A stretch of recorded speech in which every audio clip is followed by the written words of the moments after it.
안녕하세요.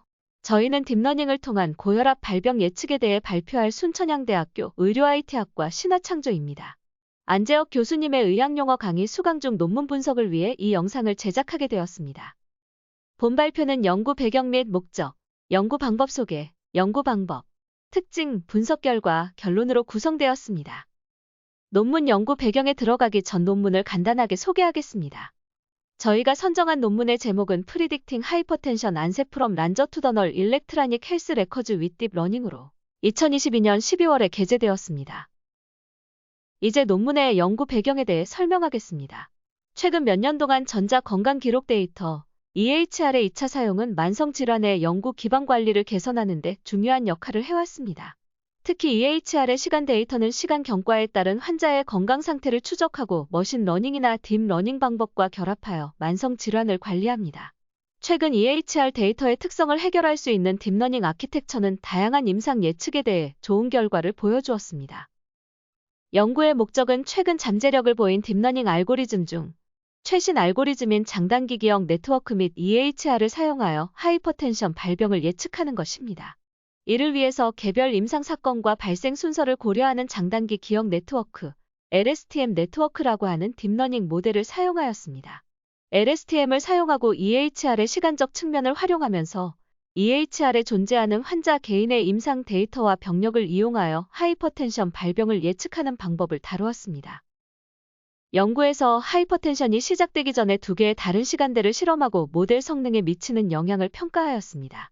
자세한 연구 방법에 대한 설명에 들어가기에 앞서 고혈압, 하이퍼텐션의 정의를 알아보겠습니다. 하이퍼텐션은 심각한 합병증을 유발하고 심혈관 질환의 위험을 증가시킬 수 있는 만성 질환입니다. 관련 질병으로는 스트로크, 카디오플리지아, 하트 페일류어, 엔자이너 팩터리스, 마이오카디얼 임파크션, 크로닉 리널 페일류어, 유레미아, 코마가 있습니다. 이제 다시 논문으로 돌아와 연구 방법에 대해 설명드리겠습니다. 이전에 보고되었던 자동화된 전자 표현형 알고리즘을 사용하여 EHR에서 고혈압을 정의하였는데요. 표현형 알고리즘은 고혈압 진단에 사용되는 세 가지 기준을 결합하여 사용하였습니다. 여기서 이전에 다른 연구에서는 ICD 코드만 사용하여 고혈압 여부를 판단했지만 세 가지 기준을 포함한 표현형 알고리즘이 ICD 코드보다 하이퍼텐션 환자 식별에 더 나은 모습을 보여줍니다. 첫 번째 기준은 Blood Pressure Vitals 혈압 측정입니다. 환자는 추적 관찰 180일 이내에 시스톨릭 블러드 프레셔 140 이상, 디아스톨릭 블러드 프레셔 90 이상으로 2회 연속 혈압 측정을 받아야 합니다. 두 번째 기준은 하이퍼텐션에 대한 ICD 코드입니다. 환자는 하이퍼텐션에 대한 ICD-9이나 ICD-10 코드로 정의된 하이퍼텐션 진단을 받아야 합니다. 세 번째 기준은 하이퍼텐션의 치료제, 비피메즈입니다. 환자는 하이퍼텐션 치료에 사용되는 약물 처방 기록이 있습니다. 대조군 코호트는 앞에서 언급한 세 가지 기준 중 어느 것도 충족하지 않는 환자로 정의됩니다. 케이스 코호트는 세 가지 기준 중 두 가지 이상을 충족해야 합니다. 검증된 표현형 알고리즘을 사용하면 케이스 코호트에서 거짓 양성을 줄이고 대조군 코호트에서 거짓 음성을 줄일 수 있습니다. 전체 데이터 세트에서 케이스 코호트와 대조군 코호트를 구분하고 아래의 기준을 적용하여 최종 코호트를 도출하였습니다. 최소 1년 반의 관찰 기간을 가지고 18세 이상 90세 미만으로 나이를 제한하고 2002년에서 2029년 사이로 하이퍼텐션 발병 연도를 제한하고 26건 미만의 적은 데이터를 가진 기록은 제거하여 2016년을 기준으로 발병 연도를 나누었습니다. 그 결과 약 23만 개의 환자 기록이 생성되었습니다. 이 중 약 7만 5천 명은 하이퍼텐션으로 케이스 코호트로, 약 15만 명은 기준 미달로 대조군 코호트로 분류하였습니다. 드러나지 않은 데이터에 대한 일반화의 가능성을 보장하기 위해 이를 두 개의 겹치지 않는 데이터 세트로 나누었습니다. 데이터 세트 A는 교육 및 검증 코호트이고 데이터 세트 B는 테스트 코호트입니다. 환자 데이터에서 임상적으로 관련된 특징을 추출하기 위해 두 가지 방식을 평가했습니다. 첫 번째는 EHR에서 가능한 모든 기능을 고려하는 것입니다. 발병 날짜 또는 대조군의 마지막 기록 날짜로부터 특정 시간 이전에 기록된 사례 및 대조군에서 환자에 대한 모든 이벤트를 추출하였습니다. 그중 10% 미만의 특징은 모두 폐기하였습니다.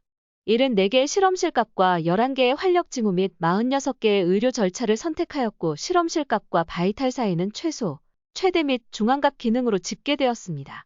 또한 모든 인구학적 특징도 고려하였습니다. 이 표는 앞의 기준을 적용해 얻은 두 개의 코호트의 특성을 설명해주는 표입니다. 환자 수, 성별, 평균 발병 연령, 조사 기간 내 환자당 의료 기록 수를 알 수 있습니다. 두 번째는 EHR을 두 가지 유형의 구성 요소로 나눈 것입니다. 정량적 구성 요소에는 실험실 값과 바이탈이 포함된 반면 인구 통계학적 데이터, 진단, 약물 및 절차는 범주적인 것으로 간주됩니다. 또한 값을 4분위 수에 따라 반으로 나누고 각 의학적 개념의 통에는 고유한 식별자가 할당됩니다. 마지막으로 환자는 일시적인 발생에 따라 다른 의료 이벤트를 나열하는 문장으로 표시됩니다. 범주형 구성 요소는 첫 번째 접근 방식과 유사하게 추출됩니다. 데이터 세트 A는 하이퍼 파라미터를 조정하기 위한 검증 세트로 사용되었기 때문에 주로 데이터 세트 B를 이용하여 모델 성능을 평가하였습니다. 두 예측창에서 LSTM 기반의 딥러닝 아키텍처 모형이 데이터 세트 A와 B 모두에서 다른 방법보다 성능이 우수한 것을 알 수 있습니다. 분석 결과에 대해 말씀드리겠습니다. 시간적 데이터 기반 접근법은 딥러닝 네트워크를 사용하여 시간적 데이터와 집계된 데이터의 혼합을 기반으로 하이퍼텐션 발병을 예측합니다. 적용된 딥러닝 구조는 왼쪽 그림에 요약되어 있습니다. 처음에는 더 큰 시퀀스의 이전 이벤트를 잘라내거나 더 작은 시퀀스를 0으로 패딩하여 의료 이벤트 시퀀스의 길이를 동일하게 만듭니다. 그 다음 각 시퀀스의 임베딩 레이어로 전달되어 의료 개념 시퀀스의 각 이벤트에 대해 하나의 임베딩이 포함된 2D 벡터를 출력합니다. 이러한 각 2D 환자 벡터는 LSTM 레이어로 공급됩니다. 여기서 LSTM 계층의 출력은 단위 수와 크기가 동일한 환자당 벡터입니다. 마지막으로 이 출력은 최종 분류를 위해 연결된 계층을 통과하기 전 진단 및 인구 통계 같은 정적 기능과 연결됩니다. 모든 방법의 예측을 설명하기 위해 셰플리 애디티브 익스플래네이션스를 사용합니다. SHAP는 모델에 구애받지 않는 형상 중요도를 추정하기 위해 셰플리 값을 사용한 게임 이론적 접근 방식을 채택하였습니다.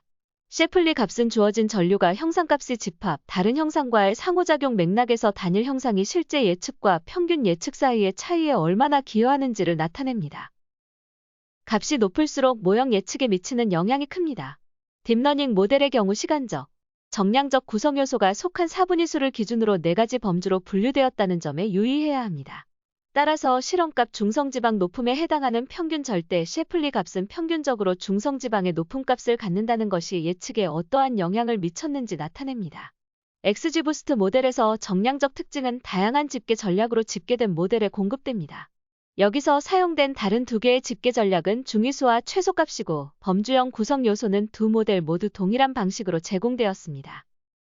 마지막으로 이 논문에서 논의와 한계에 대해 말씀드리겠습니다. 유망한 성능으로 하이퍼텐션 발병을 예측하기 위한 강력한 모델을 개발하였습니다. 실험에서 LSTM 아키텍처를 사용하여 구축된 딥러닝 모델이 다른 모든 모델보다 성능이 우수함을 입증하였는데요. 데이터세트 A에서 최대 0.98, 데이터세트 B에서 최대 0.94의 에어리어 언더 ROC 커브를 달성했습니다. 딥러닝 모델이 HR의 시간적 특성을 고려하기 때문에 더 나은 성능을 얻을 수 있었습니다. SHAP가 딥러닝 모델의 중요한 특징에 집중하여 고지혈증을 나타내는 실험실 값이 하이퍼텐션의 시작을 예측하는 데 가장 중요한 역할을 알게 되었습니다. 높은 LDL-HDL 비율, 높은 콜레스테롤 HDL 비율, 높은 LDL 콜레스테롤, 고트리글리세라이드는 모두 하이퍼텐션의 시작에 중요한 역할을 합니다. 또한 과콜레스테롤 혈증도 하이퍼텐션의 발병과 관련이 있었습니다.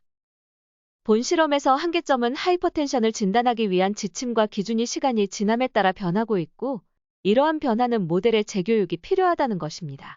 하트, 네프론이나 세러브로베스큘러 문제와 같은 하이퍼텐션의 장기 합병증을 고려할 때 다소 짧은 기간의 발병 예측 모델이 의미가 적을 수 있습니다. 하지만 단기 예측은 시기적절한 조기 발견을 가능하게 하고 지연된 진단이나 치료의 해로운 결과를 방지하는 데 의미가 있습니다. 향후 프레임워크를 확장하여 실제 발병일보다 5년에서 10년 앞서 하이퍼텐션을 예측하고자 합니다. 모델은 EHR 기반 연구에서 누락된 데이터로 인한 선택 편향에 영향을 받는데 건강한 사람은 모델의 선택 기준에서 제외될 수 있다는 것입니다. 연구의 주요 목표는 하이퍼텐션 발병 전 예측이지만 누락된 데이터 문제로 인해 모델이 진단되지 않은 환자를 발병 위험이 있는 개인으로 식별할 수 있습니다. SHAP는 머신러닝 모델을 투명하게 만들지만 해석에 있어서 반드시 인과관계가 아니라는 것을 명심해야 합니다. 모델이 훈련 데이터에 충분히 표현되지 않은 하위 모집단에 대해 다르게 작동할 수 있음을 의미합니다. 또한 중요하다고 판단된 모든 기능이 실행 가능한 것이 아닙니다. 실행 가능한 경우라고 하더라도 하이퍼텐션 발병에 영향을 미칠 수 있는지 확실하지 않습니다. 모델의 실제 영향은 적절한 사전 임상 평가를 통해서만 특정할 수 있습니다. 최종 결론은 미국 대규모 의료 시스템에서 얻은 전자 정보 기록 데이터를 기반으로 고혈압 발병을 예측하기 위한 장단기 기억 기반 딥러닝 네트워크를 개발했다는 것입니다. 이번 모델은 이전 작업에서의 모델을 성공적으로 능가했습니다. 고혈압 실제 발병 최대 2년 전까지 예측이 가능합니다. 이후 위험 요소에 대한 개입을 목표로 하여 주요 심혈관 문제의 위험을 잠재적으로 줄임으로써 임상적 실행 가능성의 잠재력을 나타낼 것을 제안합니다. 이상으로 발표를 마치겠습니다. 지금까지 들어주셔서 감사합니다.